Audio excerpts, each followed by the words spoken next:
1년에 딱 이 한 번 써먹을 수 있는 인사 오늘 하겠습니다. 옆에 분 바라보시면서요. 메리 크리스마스 한번 같이 하실까요? 시작. 메리 크리스마스. 예. 예, 감사합니다. 1년에 요때 한번 써먹을 수 있는 인사라. 예. 기쁜 날이죠. 즐거운 날입니다.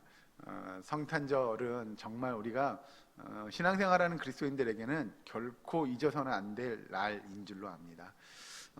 이따가 2부 예배 때는 우리 어린이 세례도 있고요, 또 유아 세례도 있습니다. 몇 년 전에 총회에서 어린이 세례를 할 수 있도록 우리가 법이 바뀌었습니다. 그래서 초등학생까지 어린이들을 세례 줄 수 있게 되어서 아마 우리 예사랑교회는 처음이라고 들었습니다. 우리 어린이들을 세례 주는 일이. 그래서 정말 더 기쁘고 더 행복한 성탄절이 아닐까 싶습니다.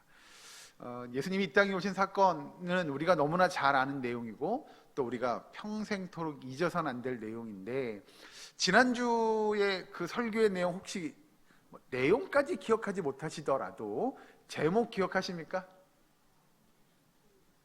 그렇죠. 저기 뒤에서 누가 그러셨어요. 예배 시간에 제가 제일 싫어하는 분이 메모하는 분인데요, 제가 물어보면 막 넘겨서 찾는다고 그랬는데 그래도 괜찮습니다, 여러분.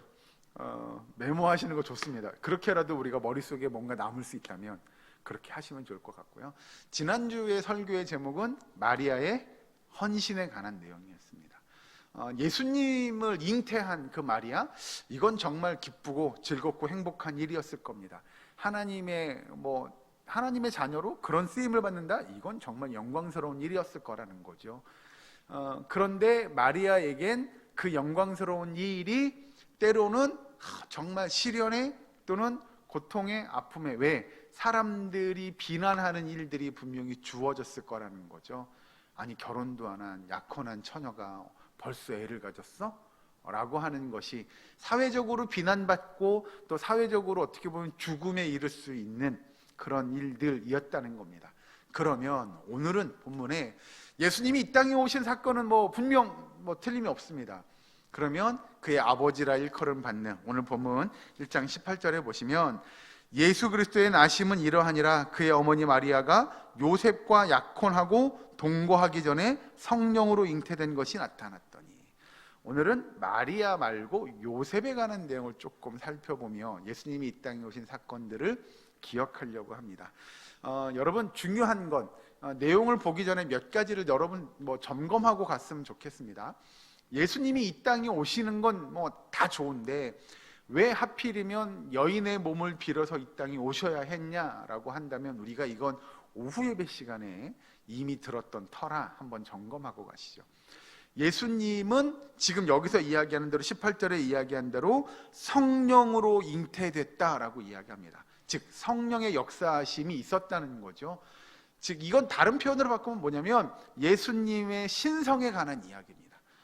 신성에 관한 이야기. 그분은 하나님과 동일한 신적 권위를 갖고 계신 분이신과 동시에 그가 이 땅에 오시는데 인간의 몸을 입고 오셨다라고 하는 건 그에게 완벽한 인성이 있음을 이야기하는 거죠. 그러나 우리와 똑같이 남자와 여자가 만나서 임신을 했다, 아이를 가졌다라는 게 아니고요, 성령이 강권적인 역사하심, 이건 이제 다른 표현으로 하면 기적적인 역사하심으로 그 여인의 뱃속에 남자를 경험하지 않은 처녀가 아이를 갖게 됐다라고 하는 건, 그럼 왜 그런 거냐라고 하면, 예수님은 우리의 죄를 대신 담당하셔야 했는데 그러기에는 뭐가 없으셔야 됐어요? 죄가 없으셔야 됐어요. 그래서 흠 없는 완벽한 사람, 완벽한 제물의 모습이 되어야 했기에 오늘 성경에 나타나는 대로 성령의 잉태하심, 성령의 역사하심으로 그가 잉태하게 되었다라고 이야기합니다. 즉 하나님의 아들이 완벽한 사람의 아들의 모습으로 나타나게 되었다라고 성경은 이야기하죠. 자, 이렇게 정리하시고, 중요한 건 오늘 본문에 등장하는 이 사건, 예수님이 이 땅에 오신 이 사건은 그냥 어쩌다 보니 일어난 그런 사건이 아닙니다. 중요한 건 오늘 본문에 등장하는 이 마태복음의 18절에서 23절까지 내용은 우리가 얘기하는 사복음서 중에 누가복음에도 등장하게 됩니다. 이 누가복음에도 등장하는데 이 천사가 요셉을 방문했다. 오늘 본문의 말씀 보시면 18절에 예수 그리스도의 나심은 이러하니라. 그의 어머니 마리아가 요셉과 약혼하고 동거하기 전에 성령으로 잉태된 것이 나타났더니 그의 남편 요셉은 의로운 사람이라 라고 이야기하는 이 요셉에 관한 이야기를 하면서 쭉 밑에 가서 이제 20절에 보시면 이 일을 생각할 때 주의 사자가 현몽하여 이르되 다윗의 자손 요셉아 내 아내 마리아 데려오기를 무서워하지 말라. 그에게 잉태된 자는 성령으로 된 것이라 라고 이야기하는 이 천사가 요셉을 방문했다라고 하는 기록은 오직 이 마태복음에만 등장하게 됩니다. 그러면 왜 여기서 이야기하는 대로 마태는 이 일을 중요시하게 여겨서 이 사건을 성경에 기록해 두었느냐라고 하는 거죠. 거기에 대한 언급이 뒤에 가서 잠깐 등장하는데 여기 뒤에를 잠깐 보시고 그 뒤에 가서 보시면 23절 말씀 여기 같이 한번 읽어주실까요? 본문 마태복음 1장 23절 같이 했습니다. 시작. 보라 처녀가 잉태하여 아들을 낳을 것이요 그의 이름은 임마누엘이라 하라 하셨으니 이를 번역한즉 하나님이 우리와 함께 계시다 함이라. 아멘. 자, 마태가 오늘 본문 가운데 굉장히 중요하게 생각했던 문구를 적어 놓았어요. 그런데 이 마태복음 1장 23절의 말씀은 이미 구약 성경에 나타나 있는 이야기입니다. 여기를 한번 찾아보시죠. 이사야서로 넘어갑니다. 이사야 7장 14절에 있는 말씀을 보겠습니다.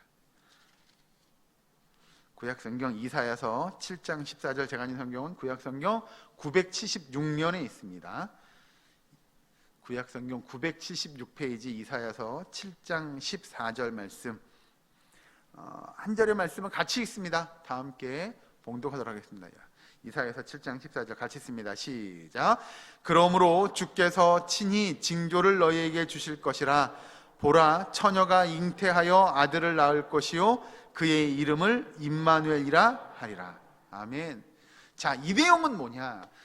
예수님의 제자 마태가 보니 예수님이 이 땅에 오신 그 사건은 그냥 어느 날 우연치 않게 그때 왔어, 하나님이 보내셨네, 이런 게 아니고 이 사건은 이미 우리 선조 중에 이사야 선생님께서 그 옛날에 다 예언해 놓은 역사, 그 일이 이루어졌다라는 거죠. 그러니까 하루아침에 이루어진 어쩌다가 이루어진 일이 아니라 이미 하나님은 그 구약부터, 아니 우리의 믿음대로 보면 이 일은 언제부터 계획된 일이에요? 창세 전부터 계획된 일임을 증거하는 거죠. 특별히 마태가 보니 이사야 선지자께서 이렇게 이야기했어 라고 이야기하는 내용이 아까 읽은 본문 마태복음 1장 23절에 다시 읽어보면 보라 처녀가 잉태하여 아들을 낳을 것이요 그의 이름을 임마누엘이라 하리라 라고 선지자께서 이미 예언해 놓은 일이 정말로 이루어진 사건이라고 증거하고 있는 겁니다. 자, 하나님께서 그렇게 예수님이 메시아로서 이 땅에 오실 것을 이미 계획해 놓고 선지자를 통하여 예언해 주셨고 이제 그 일이 이루어졌어요. 자, 이건 이제 성경의 배경이고, 그럼 그 역사가 이루어지는, 그렇게 하나님께서 계획하시고 그 일을 이제 이루셨는데 그 이루시는 일에 사용되어지는 두 명의 사람, 지난주에 봤던 마리아와 오늘 볼 요셉에 관한 이야기를 좀 보려고 합니다. 자, 여러분 우리가 잘 아는 대로 당시의 풍속에 의하면, 우리는 요즘에는 그 풍속이 사라졌는데요, 예전에 한 30-40년 전날 하더라도 결혼하기 전에 주로 뭘 해요? 약혼을 하죠. 그렇죠? 이 청년과 이 자매는 결혼하기로 약속하는 거죠. 그래서 약혼을 하죠. 유대 풍습도 그랬습니다. 그래서 우리가 이야기하는 선남 선녀가 서로 결혼하기로 약속합니다. 그러면 약속한 이 남자와 이 여인은 특별히 뭘 해야 하냐면 순결을 지킬 필요가 있는 거죠. 남자나 여자나 다. 만에 하나 그 순결을 지키지 못하면 어떻게 돼요? 이건 어떠한 처벌도 달게 받을 수밖에 없는, 흔히 얘기하는 여자가 약혼한 남자를 두고 임신을 해서 이건 죽음에 이를 수 있는 그런 벌을 받을 수 있는 상황이었다는 거죠. 자, 그런 것처럼 그러면 뭐 마리아는 지난주에 봤으니까 오늘 요셉은 어떻겠느냐라고 하는 겁니다. 상황을 좀 여러분 머릿속에 그리셨으면 좋겠어요. 나랑 결혼하기로 약혼한 아가씨가 있어요. 그런데 웬일이에요? 나랑 결혼도 하지 않았는데 아가씨가 뱃속에 아이를 갖고 있어요. 그러면 여러분 같으면 어떠실 것 같습니까? 저 같아도 일단 첫 번째로 화가 날 것 같아요. 나랑 결혼하기로 약속해놓고 죄송합니다 이런 좀 불경건한 표현이 어떤 놈이랑 놀아난 거야? 뭐 이런 생각들이 들지 않았을까요? 나랑 약혼했는데 결혼하기로 했는데 순결을 지키지 않았어? 이거는 가만두면 안 돼. 막 이를 뿌득뿌득 갈아도 뭐 시원찮을 뭐 그런 상황이 되지 않았을까요? 그런데 오늘 성경의 말씀에 잘 보시면 오늘 말씀 19절 말씀을 같이 한번 읽어주실까요? 마태복음 1장 19절 말씀 같이 했습니다. 시작. 그의 남편 요셉은 의로운 사람이라 그를 드러내지 아니하고 가만히 끊고자 하여. 아멘. 여기서 보면 성경은 요셉을 의로운 사람이라고 일컫습니다. 바꿔 표현하면 그렇죠. 그도 믿음이 좋은 사람이었습니다. 그 의로운 사람이 그 상황을 놓고 보니 정말 이건 말이 안 되는, 도저히 이해할 수 없는, 그 의로운 사람도 이해가 안 되는 상황이었죠. 이해가 안 되는 게 어떻게 보면 당연할 수밖에 없는 거죠.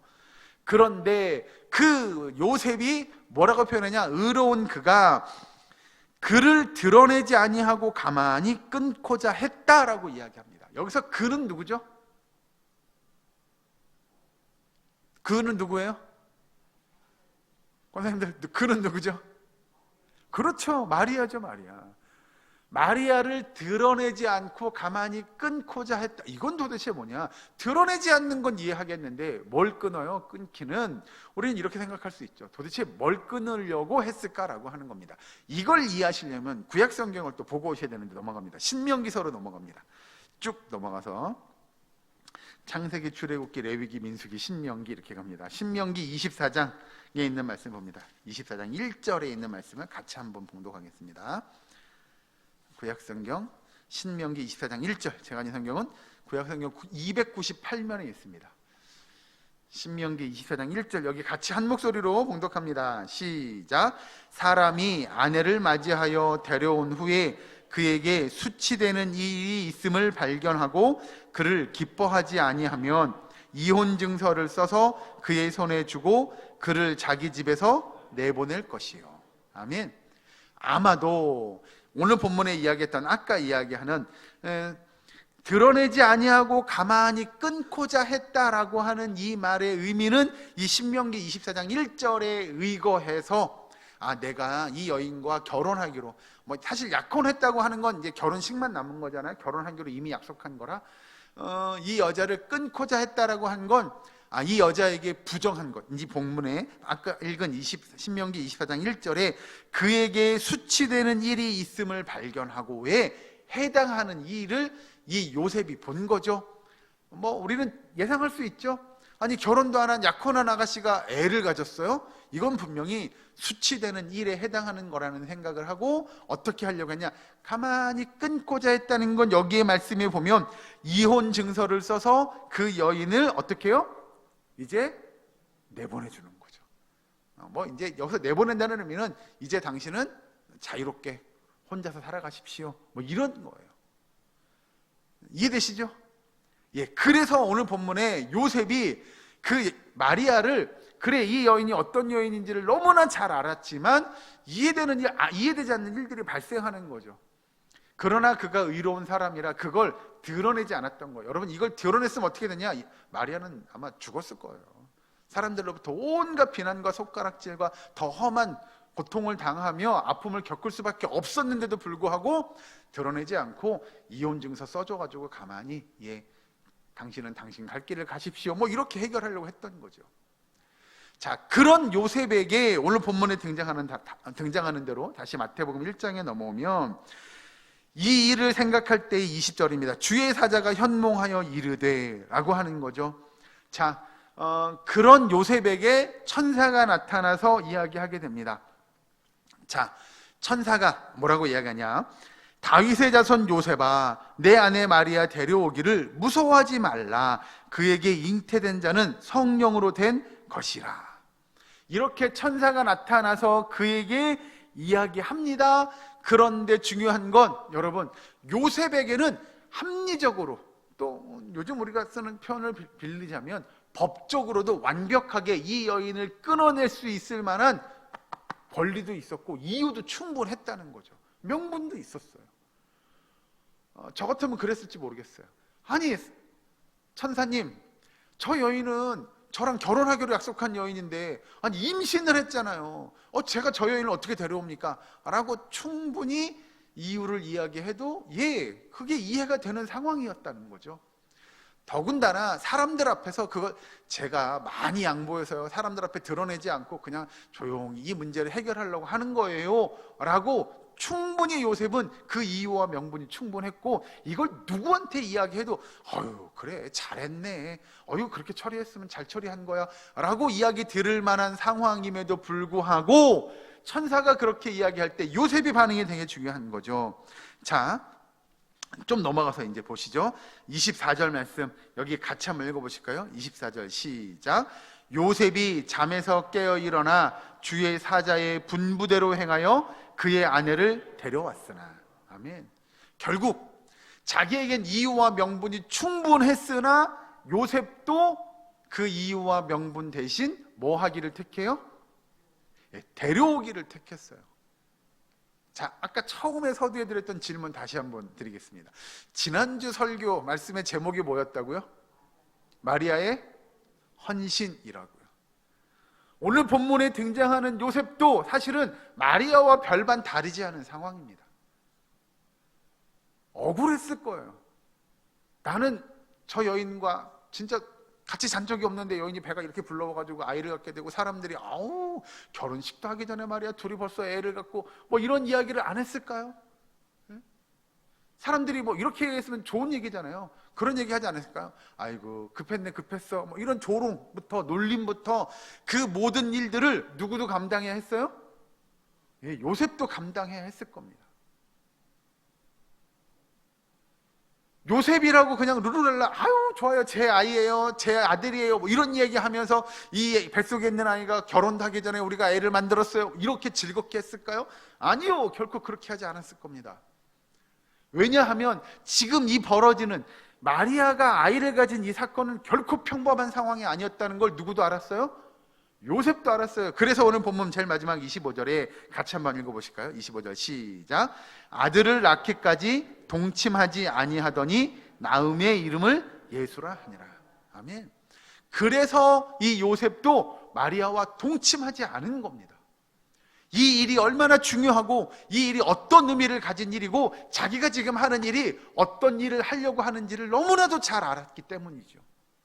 천사가 나타나서 그냥 그냥 내 아내로 맞아들여, 네가 한번 봐줘, 용서해줘, 그런 개념의 일이 아니었다는 걸 요셉도 아는 거죠. 그래서 천사가 그 안에 데려오기를 주저하지 말아라, 두려워하지 말아라 라고 이야기할 때 알겠습니다 라고 24절에 요셉이 잠에서 깨어 일어나 주의 사자의 분부대로 행하여 그의 아내를 데려왔다라고 성경에서 이야기하고 있는 겁니다. 여러분, 예수님이 이 땅에 오신 일, 지난주에 말씀드린 대로 정말 기쁘고 즐겁고 행복한 일일 겁니다. 그리고 그분이 오셔서 어떤 일을 행할지 우리는 너무나 잘 알고 있죠. 그런데 그분이 이 땅에 오신 그 사건을 통해서 한 명도 두 명도 아닌 정말 여러 사람들이 자신의 헌신 또 자신의 순종함을 통해서 하나님의 구원의 역사를 이루어가고 있음을 여러분 믿으시기 바랍니다. 여러분, 우리가 이 땅에 살아가면서 예수님 이 땅에 오셨어요. 성탄절이에요. 정말 기쁘고 즐거운 날이죠. 에서 끝나지 않았으면 좋겠습니다. 예수님이 이 땅에 오신 일이 정말 우리의 헌신 또 우리의 순종, 우리의 수고로 인하여 그 의미와 그 뜻과 그 일의 역사가 왜 필요했는지, 그 일을 통하여 이 땅에 어떤 기쁜 소식이 전해져야 하는지를 증거할 수 있는, 그 증거하는 일에 헌신되어질 수 있는 저와 여러분, 우리의 사랑교회 모든 권속될 수 있기를 주의 이름으로 간절히 축원합니다. 여러분 아시는 대로 예수님은 우리를 또 아직도 그 죄 사망의 권세 아래 놓여 있는 많은 사람들을 구원할 메시아로 이 땅에 오셨습니다. 그 예수님의 오심을 증거하고 지금도 살아 역사하시는 그 예수 그리스도를 증거할 수 있는 그 이 성탄절의 이 아침, 또 우리의 사랑교회 모든 성도들의 주일의 한 날이 되고 평생의 한 날이 될 수 있기를 주의 이름으로 간절히 축원합니다. 기도하겠습니다. 사랑과 은혜 하나님 감사합니다. 마리아도 그랬고 요셉도 그랬습니다. 아버지, 우리도 그러한 하나님의 백성 되게 하여 주시옵소서. 우리의 헌신을 통하여, 우리의 순종을 통하여 아버지 예수 그리스도가 이 땅에 오심을 증거하고 선포하며 하나님의 영광을 드러내는데 아버지 주저함 없이 사용되어지는 주의 백성, 주의 일꾼, 우리의 사랑교회 모든 성도들이 될 수 있도록 주여 인도하여 주시옵소서. 아버지, 이 성탄절날 아침에 성탄의 기쁜 소식을 온 세계에, 온 만방의 모든 족속에게 증거할 수 있는 우리의 사랑교회의 권속들 모든 성도들 되게 하여 주시옵소서. 예수님의 이름으로 기도하옵나이다. 아멘.